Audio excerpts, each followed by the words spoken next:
Hello Taurus, Sun, Moon, Rising, and Venus signs. Kamusta po kayo? Sana po nasa mabuti kayong kalagayan. Welcome back po sa Star Tarot. Kung bago kayo dito, welcome din po kayo. Thank you for your support. I truly appreciate it. God bless you all po. And I would like to remind you to please subscribe, like, share, and leave me a comment po kung nakaresonate kayo sa mga mensahe. So, first message po ninyo is influencer. Ayan. So, siguro ang karamihan sa inyo, Taurus, no? Maybe you are a trendsetter, content creator, pwedeng kayo, nasa social media, no? Social media influencer siguro kayo, pwedeng ganon. Or pwede rin, nasa advertising kayo, nagtatrabaho kayo sa isang advertising company, pwedeng gumagawa kayo ng mga commercials, mga ganon, related kayo doon. Probably then, baka kayo din ay isang follower, no? Maaring isa din kayo sa mga subscribers, 'di ba? Ng pwedeng subscriber ko kayo, pwedeng ganon. So, thank you for that. Ayan. So, maaring kayo, meron kayo ngayon power, no? Within yourself to influence many people, no? In various ways, no? Depende sa kung ano ang inyong ginagawa. We have revolutionist. Ayan. So, ang iba sa inyo dito, parang aktivista, no? Baka meron kayong nirereklamo, kino-complain, pwedeng meron kayong, maaring active kayo, no?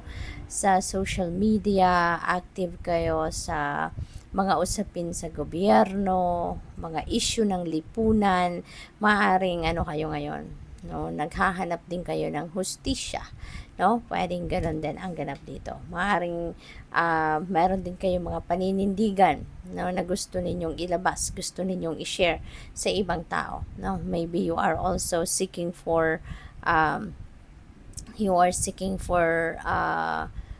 tawag dito, yung tulad ng mga kaguluhan ngayon, sa gobyerno, sa mga usaping impeachment, yung mga ganon, no? Baka sumasali din kayo sa ganon, or baka meron din kayo mga opinion, na nilalabas din ninyo through social media, no? Pwedeng ganon din ang ganap. What else? We have spy. Wow. So, seeker of secrets, intelligence agent, no? Espionage. Wow. Espionage. Undercover. So, baka ito yung trabaho ninyo, no? Baka kayo ay isang spy. Baka ang iba sa inyo ay pwedeng ang ini-spy ninyo, pwedeng asawa ninyo, pwedeng person ninyo, 'di ba? Pwedeng ang ini-spy ninyo at related sa trabaho, 'di ba? Pwedeng gano'n, no? Baka kasi ito yung nyo. Baka kayo, naghahanap kayo ng ebidensya, naghahanap kayo siguro ng pwedeng related dito sa personal na issues niyo, pwedeng related dito sa trabaho, no? Na siguro investigador kayo, something like that, intelligence agent, tulad dito, ang sinasabi, undercover. So, pwedeng trabaho ninyo ito, or pwedeng may hinahanap kayong impormasyon, na maaaring makatulong sa inyong pagdedesisyon kung ito ay related naman sa inyong personal affairs, no? So, pwedeng ganun din ang ganap. Okay, so what else? We have the Fool. Wow. So, maaring ang iba sa inyo sa ngayon, feeling ko, yung the Fool na to, so also, resonates with the full energy ng tarot. So, siguro meron kayong gustong gawin, no? Meron kayong gustong simulang bagong ganap sa buhay.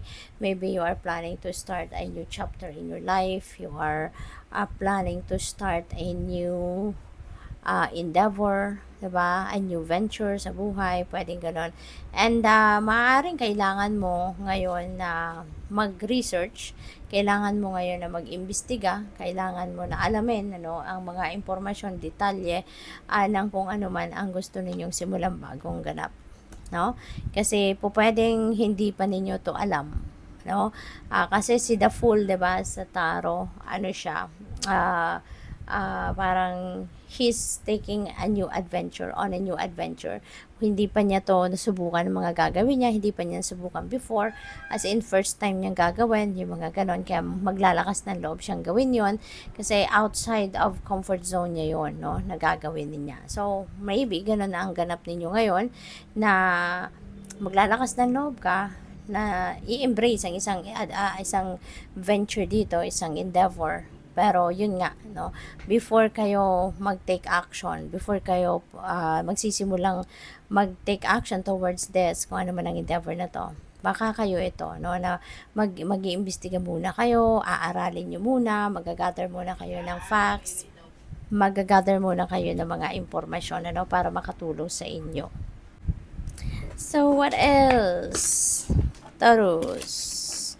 By the way, Taurus, maraming salamat. Maraming salamat sa lahat ng nag-subscribe na sa aking channel. Thank you very much for your support. At sa mga hindi nag-skip ng ads, pati na rin sa mga nagpapadala sa akin ng donasyon through Super Thanks. Maraming salamat for your generosity po. And just so you know, bukas na po yung channel memberships ko, no, sa channel. Kaya kung interesado po kayo, you may check it out. Thank you. So, saving. Yan siguro ngayon ang interest ninyo, no? Mag-ipon, gusto ninyong siguro pinagpaplanuhan nyo na ngayon ang pagbabudget, pag-aalat ng pera ninyo into savings, saving for the rainy days, saving for emergency, saving for your retirement, at kung ano-ano pa. Baka meron din kayong planong mag-save for a big purchase, no? Baka kayo ay may planong bibili ng bahay, bibili ng sasakyan or whatever, no? At maaring ngayon magsisimula na kayong magtabi ng inyong pera, which is really really beautiful, really good, very practical. At mag-iingat din kayo, no? Mag-iingat din po kayo kasi baka kayo ay sobrang matrabaho, sobra kayong masipag, no, to the extent na hindi ninyo na siguro naaasikaso din ang sarili ninyong pangangailangan, hindi ninyo naaalagaan ang inyong sarili, kaya maaring ang iba sa inyo, ito, baka may sakit, baka may trangkaso, baka may lagnat, may sipon, may ubo, yung ganon, ano? Kaya ingat po kayo, no, kasi dapat lagi natin pinaprioritize yung well-being natin, lagi nating inaalagaan ang pangangatawan natin, kasi kahit marami tayong trabaho, kahit marami tayong kailangan gawin, you know, when you are on top of your health, makakasiguro ka na you will be on top of your game. Diba? Kaya kahit marami kayong naka-line up na gagawin, kung healthy kayo, kung in good shape kayo, walang problema, kayang-kaya ninyong magampanan, no, yung trabaho ninyo, kayang-kaya ninyong matapos kung ano man ang mga dapat ninyong tapusin na trabaho. Diba? Kaya alagaan po ninyo ang inyong sarili. Okay? Coach, maybe you are seeking for an advisor since nasa taas niya si saving, pwedeng you are seeking for siguro financial advisor, maaring pupunta kayo ng bangko, no, at magpapa-advise kayo sa bangko kung paano ninyo i-manage yung inyong pera, na nagsisave kayo at the same time, 'di ba? Yung parang kikita pa rin kayo, yung ganon, no? Baka ilalagay ninyo yung pera sa investment, yung ganon, no? So, maaari, no, na you are seeking for a professional advice, lalo-lalo na pagdating sa pag-iipon ng inyong pera, no? Pag-grow ng inyong pera. Probably din, ang iba sa inyo rito, baka naghahanap din kayo ng teacher, ng mentor, ng life coach, no? At baka kailangan din ninyo practical advice, no, para sa daily life, no, or baka meron kayong, eto tulad nito, may plano kayong panibagong venture, no, panibagong endeavor, so maybe you are seeking for advice of someone, no, so yun, na makakatulong sa inyo. Pwede rin ganun, or pwede rin na kayo ito, diba? Pwede, Taurus, na kayo ay isang coach, kayo ay isang spiritual advisor, spiritual counselor, spiritual guide, pwede rin isang teacher, pwedeng isang mentor, no? Pwedeng ganun din ang trabaho ninyo.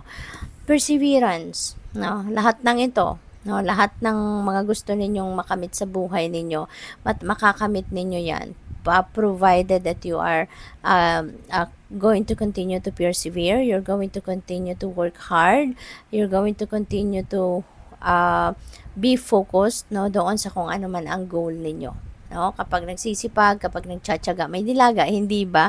Kaya kahit ano man, ano, yung mga obstacles or problema na pwedeng kaharapin ninyo, huwag kayong mag-alala. Okay, you have nothing to worry about it. Magsipag lang kayo. Just continue to focus on what your goal is. Maging goal-oriented kayo. At pasasaan ba at kayo ay magtatagumpay. Okay? So, good luck po. Thank you for watching. Love and light. Namaste.